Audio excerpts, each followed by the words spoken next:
Moi, je vais monter Nagoya. Quand tu tournes seulement les dos, alléluia. Bien aimé, il faut prier. Ce n'est pas pour vous faire peur. Parce que Dieu sera avec toi, le Saint-Esprit sera avec toi, mais il faut la prière. Il faut beaucoup prier. Parce que là, que tu vas aller chercher, c'est une âme qui est emprisonnée. Cette fille d'Abraham, que Satan tenait liée. Que Satan tenait liée. Toi, tu veux aller l'arracher entre les mains de Satan. Mais ce n'est pas avec les mots, ce n'est pas avec les gestes, mais il faut une puissance aussi supérieure que celle de Satan. Est-ce que l'église va compris? Est-ce que quelqu'un m'a compris cet après-midi? Nous avons besoin de cette ici pour l'évangélisation. Christ a dit à ses disciples, vous recevez une puissance. Le Saint-Esprit suivra sur vous et vous serez les témoins. Tu veux être témoin de Christ? Il faut avoir le Saint-Esprit. Christ lui-même a dit, l'Esprit du Seigneur est sur moi. Le rôle du Saint-Esprit, c'est de nous aider, de convaincre le païen, le monde, mais c'est de nous aider également, de nous donner des capacités. Tu peux aller prêcher quelqu'un quand tu es rempli du Saint-Esprit. Au lieu de dire ce que toi tu voulais, le Saint-Esprit te dit non, c'est vrai. Nous avons vu ça. C'est vrai. Au lieu de lui parler de l'amour de Dieu, parle-lui de ceci. Toi, tu ne comprends pas. J'avais arrangé un verset à la maison, mais arrivé sur place, je n'ai pas compris. Ça, c'est le rôle du Saint-Esprit qui t'accompagne, le paraclet. Il sera avec toi quand tu le veux. Mais si tu ne veux pas, il va s'éloigner. Mais si tu veux, il va t'accompagner dans l'œuvre de Dieu, auquel nous sommes appelés à travailler, à mettre la main à la base. Vous croyez que si nous évangélisons, comme on avait dit, l'an 2014, quelqu'un parmi nous ramenait seulement une ou deux âmes. Bien aimé, ça fait de la joie. Quand vous avez aussi une multitude à l'église. Amen. Ça fait de la joie quand même. Hier, quand on était dans la salle, quand il y avait du monde, on commençait à chercher des chaises.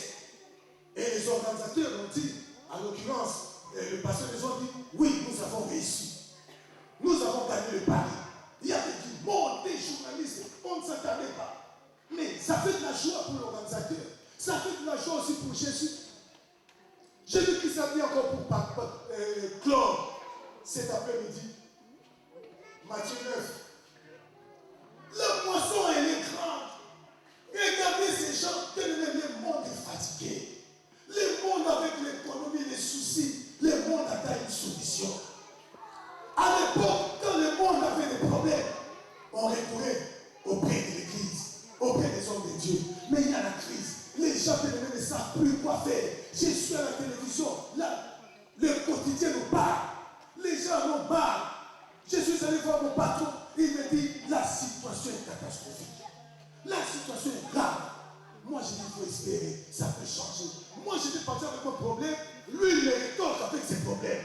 Moi qui croyais qu'il est riche, qu'il a beaucoup d'argent, il me dit, je déteste les banquiers. C'est écœurant. J'aime pas ces gens-là. Ils nous ont mis dans la mer. Excusez-moi pour les enfants. Mais ils roulent avec un jaguar. Puis le monde, même si vous voyez quelqu'un dans une jaguar, tout à l'heure quand on venait dans le ROM, bien aimé, avant Aubert, une dame avec son enfant, un grand garçon, des Français, des Blancs, bien aimé, le train n'est même pas encore sur le quai. Le train s'est arrêté sur la voie, bien aimé. Il commence à forcer la porte. Après, je vois tourner, je vois sa face. Moi, je dis, cette femme, bien qu'elle soit habillée, mais elle a des problèmes. Le monde a des problèmes. Le monde a des soucis. Quand Jésus a regardé la foule, elle a vu qu'elle était là. Elle était lasse, fatiguée, languissante. Il a dit plutôt à ses disciples, oh, la moisson est grande. Priez donc le maître de la moisson, afin qu'il envoie ses jeunesse. Afin qu'il envoie ses jeunesse. C'est moi qui ai besoin de la solution. Même si tu n'as pas d'argent, mais tu as de l'espoir. Même si tu n'as pas mangé, tu as de l'espoir. Tu as comme la foi que demain tu peux manger. Apporte cette foi, cette espérance aux autres. Nous croyons qu'ils sont bien. Je peux envier mon patron.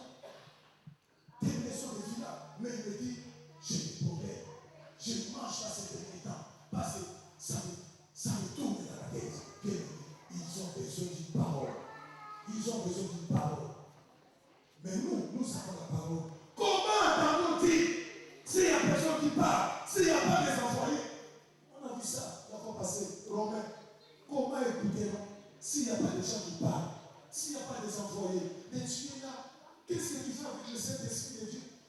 Le Saint-Esprit, pourquoi Dieu te l'a donné? Pourquoi Dieu a donné le Saint-Esprit à l'Église? Non pas pour nous garder dans les temples, non pas pour garder à côté de nous, mais pour quelque chose. Tu me dis, pasteur, mais si je le fais, en retour, qu'est-ce que Dieu me donnerait? Les autres serviteurs de Dieu viendront compléter le message par une bénédiction qui en suivent quand tu fais l'œuvre de Dieu.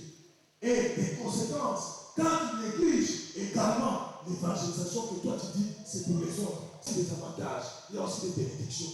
Mais qui, quand Dieu regarde, qui enverrai-je? Mettons-nous tous debout.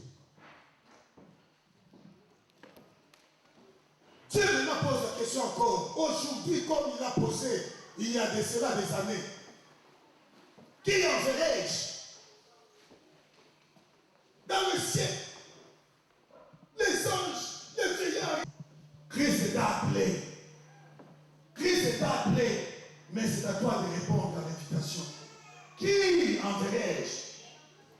Tu as écouté, il y a 2 semaines, j'ai parlé déjà de l'évangélisation. Aujourd'hui encore. Voilà, quand nous disons nous prions, les voix ne se lèvent plus. Mais pourtant, dans les actes des apôtres, quand ils ont prié, la Bible nous dit les lieux où ils étaient tremblants. Mais nous ne posons pas la question s'il n'y a pas de tremblement, s'il n'y a rien qui se passe, parce que nous ne voulons pas prier. Quand on dit prie, on ne peut plus prier. Mais quand on va sortir, les voix vont se lever en parlant de rien du tout. Mais pour parler à Dieu, les voix maintenant sont camouflées. Élevons nos voix pour prier à Dieu.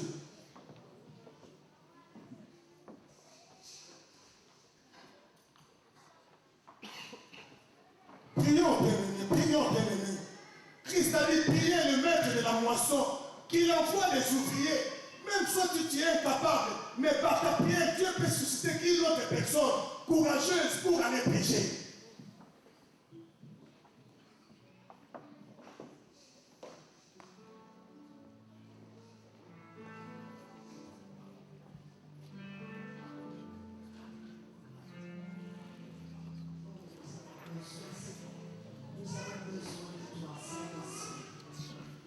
Nous avons besoin de toi pour évangéliser. Nous avons besoin de toi pour ramener ceux qui sont perdus. Nous avons besoin de toi, Saint-Esprit. Nous avons besoin de toi. Bien-aimé, demande au Saint-Esprit que tu as besoin de lui. Que le Saint-Esprit puisse t'équiper, bien-aimé. Que le Saint-Esprit puisse t'équiper pour l'évangélisation.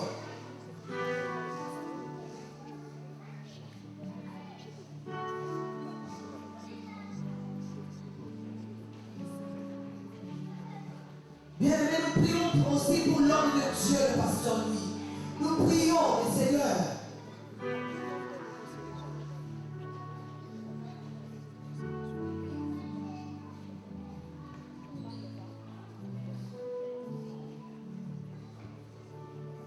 Oh Père, tu es Dieu, oh Père. Bien-aimés, prie pour l'homme de Dieu, pour que l'Éternel puisse toujours l'équiper de sa parole. Et que cela ne tombe pas sur le chemin, mais sur une bonne terre qui est mon cœur et ton cœur.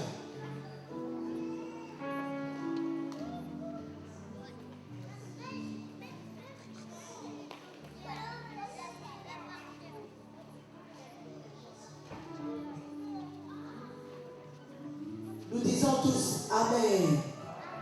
Amen. Amen. Bien, nous nous préparons pour les offrandes. Nous allons offrir à Dieu. Éternel, nous te disons merci. Pour ce moment encore, nous voulons s'approcher devant de toi pour, Seigneur, oh Dieu, contribuer, pour donner l'offrande, contribuer pour l'avancement de ton œuvre. Seigneur, oh Dieu, je viens bénir, Seigneur, tous les mains qui vont mettre quelque chose, Seigneur, sur cette panier. Et ceux qui n'en ont pas, Seigneur, oh Dieu, accorde la grâce, afin que prochaine fois, tous ensemble, nous puissions contribuer pour l'avancement de ton œuvre. Béni sois-tu, oh Dieu, dans les noms puissants de Jésus. Amen. Amen.